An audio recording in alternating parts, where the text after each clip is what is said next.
Girls, going record, where are we going? Record, it's so early. All right, 33ers, look who I have with me again today. Hey. It's Sherry. We just got back from our trip to the Twin Cities, yep. Minneapolis, St. Paul. Thought we'd quickly hop on here, talk about some of the record stores we found along the way, and maybe some of the other fun stuff. We're actually recording this video at my parents' cottage. We came up here yesterday. We're just chilling out and then figured, hey, let's hit record and then we'll do this video. So we left. Let's go back in time here. Let's go back in time. We left for Minneapolis. It was like 6 in the morning. Yes.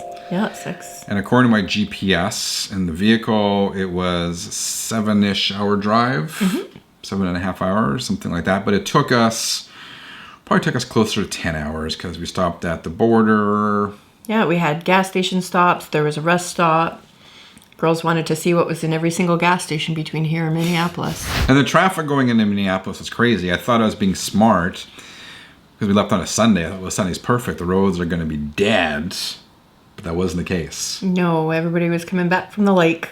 That's what I think it was the case. Because there was lots of boats. There was a lot of boats. Of trucks pulling boats, so...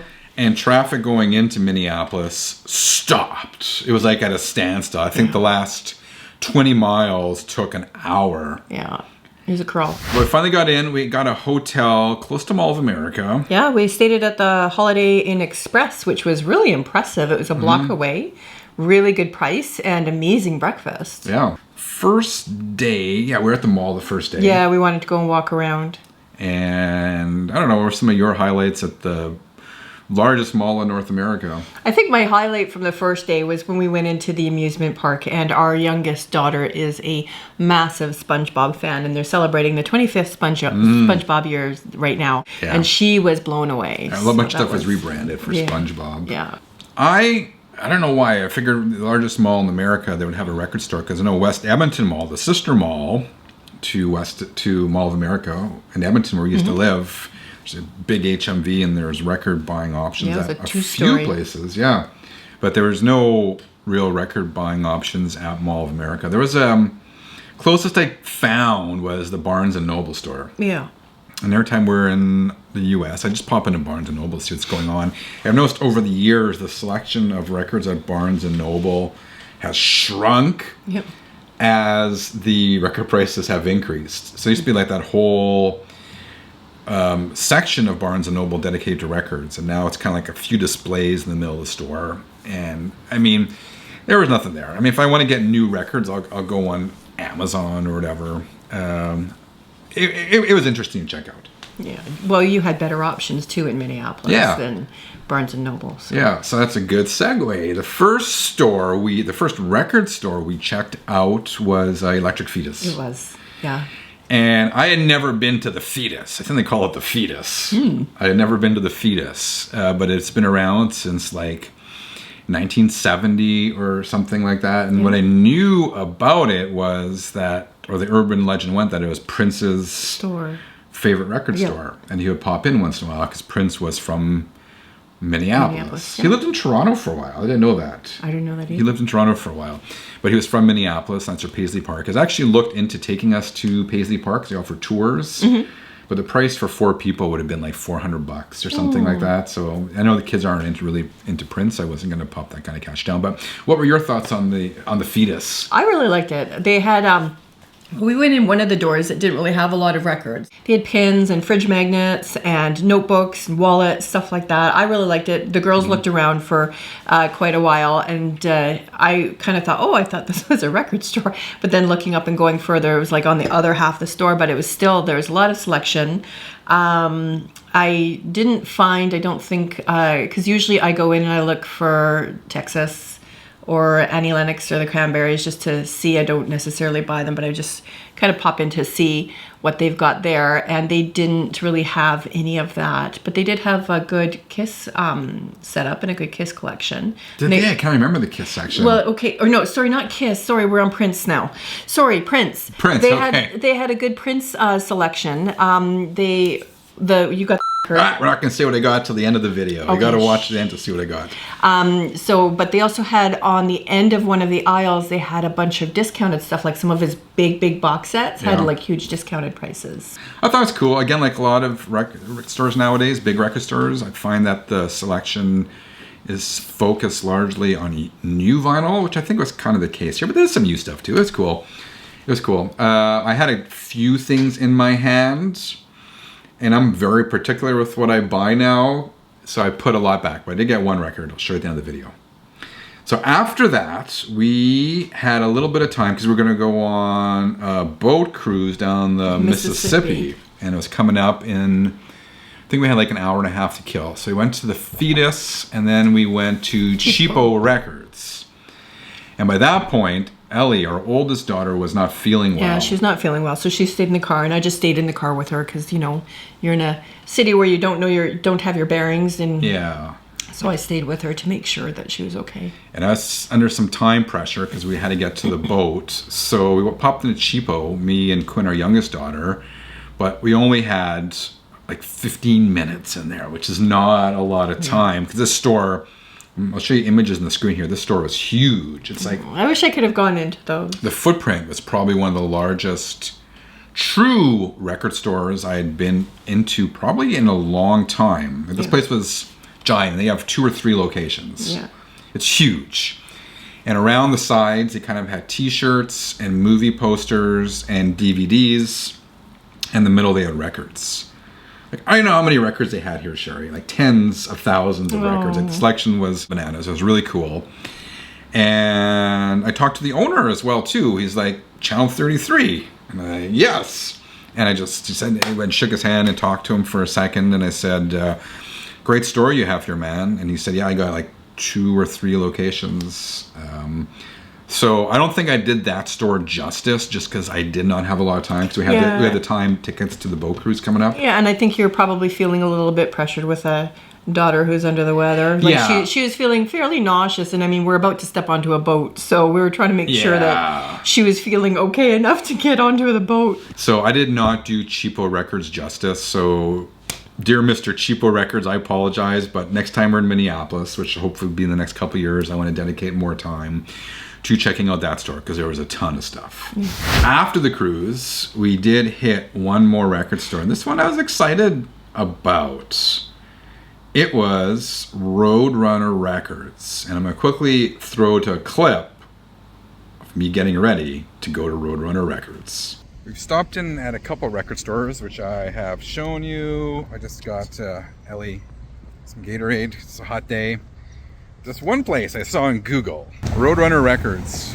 That place looks so cool. I had to check it out, so we're gonna go in there and see what's up. So you didn't go into this store, Sherry? No, Ellie was still pretty tired. Like, she did good on the boat cruise and everything, and she was still fairly tired. I think that it's just, you know, we all have our limits. We all hit a wall at a certain time, and that was her wall was Tuesday afternoon. Yeah. So you guys stayed in the vehicle. Yeah, we stayed in the vehicle once more. And then you went in. I wanted to see it. I really liked the way that it looked from the outside. This store, you can't miss it. No, this store looks unique. Like it's small. It was the smallest store on this trip, and it's probably one of the smallest record stores I've visited in some time. But it's a standalone building. It's painted like yellow, bright yellow, and with black lettering and everything. It looks really good. It's called Roadrunner Records. Yep. And I gotta say, and I had a little more time at this store compared to Chapo's. I gotta say, I think this was my favorite store on this trip. Why? I mean, it was small, and maybe that was good because, again, we did not have a lot of time for record stores per se on this trip because it was a family trip, and it was mostly focused on what the kids wanted to do, which was just totally cool. So the size was manageable, it was priced well, and it was well curated, and it was kind of off the beaten path, I guess. It wasn't I don't think it was in an area with a lot of record stores. It was actually in a really nice area as well. Yeah. And it was just a cool looking record store. The owner was cool, and I did pick up one record there, which I had been searching for a while, and I'll show you guys coming up. What you were saying about the store being smaller, sometimes it's better, because it's like remember when the kids were small, and you give them so many options, and then they wouldn't be able to choose, but you give them 3 options, and then they'd be able to pick. So sometimes the small being better is just, it's not as overwhelming. So you're thinking about big kid? You are. When it comes to records, you're a very big kid. Channel 33 RPM. So overall, your impressions overall of Minneapolis, those not just record stores, but just the whole place. We were there for 3 nights. Yeah, the food was good. The people were wonderful. Mall of America was a lot of fun. There was tons of stuff to do. I really liked it. What's that one restaurant we went to? Raising Cane's. We did Raising Cane's. That was cool. And the iced tea is the spokesperson for Raising Cane's, which I didn't realize, but that was really good. The iced tea of iced tea. Anyway, thank you, Sherry, for being on the segment. Thanks for having me. Bye. I didn't mention it in the previous segment, but in addition to the record stores, when I'm down in the US, I typically like to check out the usual big box stores, the Walmart, Best Buy, Target, and when I'm there, look at the record selection. I gotta say, this time around, I wasn't really impressed with the selection and the prices of records at Walmart, Target, and Best Buy. I was seeing a lot of records there for like between $25 and $30, which I guess maybe is the new standard. I don't know, but it's definitely kind of creeping up. I'll just show you few quick random examples. Some pictures that I took. The new Bon Jovi was $40. The Wall was $30. I guess it's US dollars. Kiss Destroyer Resurrected was $30. Spark at the Moon, $25. That's reasonable. Back in Black, $27. And this Journey record was $32. So again, the prices are creeping up there. They are creeping up there. I also came across this interesting sign at a Best Buy in North Dakota on the way home. It says thousands more vinyl at bestbuy.com. And while that's not improper English, it's technically correct English. It just reads funny. Thousands more vinyl at Best Buy. My mind wants to say thousands more records at Best Buy, though if that doesn't work in today's age, maybe saying thousands more titles at bestbuy.com may sound better. I don't know. Am I being too picky here? Let me know in the comments. All right, to show you the records I picked up. After all that, I only picked up 2 records when we were at Electric Fetus. As I said, I had a few things in my hand, but ultimately it was Electric Fetus, apparently Prince's favorite record store in Minneapolis. I may as well get something from the hometown guy. I got Purple Rain by Prince and the Revolution. Spun it, comparing it to my original copy. I gotta say, I was pleasantly surprised with this pressing. It's so disappointing when you get a modern reissue and it sounds like garbage, but this one didn't. It sounded similar to the original. I found on this one, the volume, and it was a casual comparison I did, a casual A-B comparison. I found the volume on the new reissue seemed a little louder than the original, and the bass seemed pushed up a bit, but yeah, it sounded good. This is my favorite Prince record, and just listening to it again, I'm reminded of what a genius he was on so many levels as a musician, a guitarist, a lyricist, a performer, a songwriter, just the whole thing, man. So overall, I was happy with this purchase, and Sherry found this one. This next record, I wouldn't go so far as to call it a grail, but it's something that I thought if I ever found in the wild for the right price and the right condition, I would grab it, and I found this one at Roadrunner Records. This is an original US pressing of Lynyrd Skynyrd's Street Survivors with the original cover. Of course, most of us know that a few days after this album was released, the band was in that horrible plane crash. Out of respect for the deceased, MCA pulled this album cover. So the originals, I won't say they're hard to find, but I don't see them very often. If I want to get an OG Lynyrd Skynyrd pressing, I want to get a US pressing. The vinyl is in VG++ condition, I would say.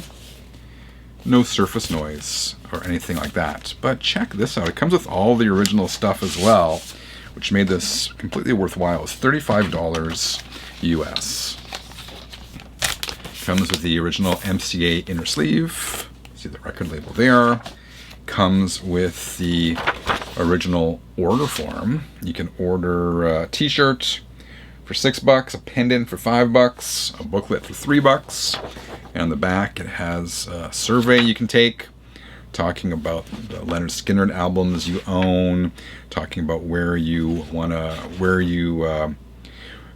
get your rock news from, that kind of stuff. And it also comes with the original insert, the album credits, and tour dates.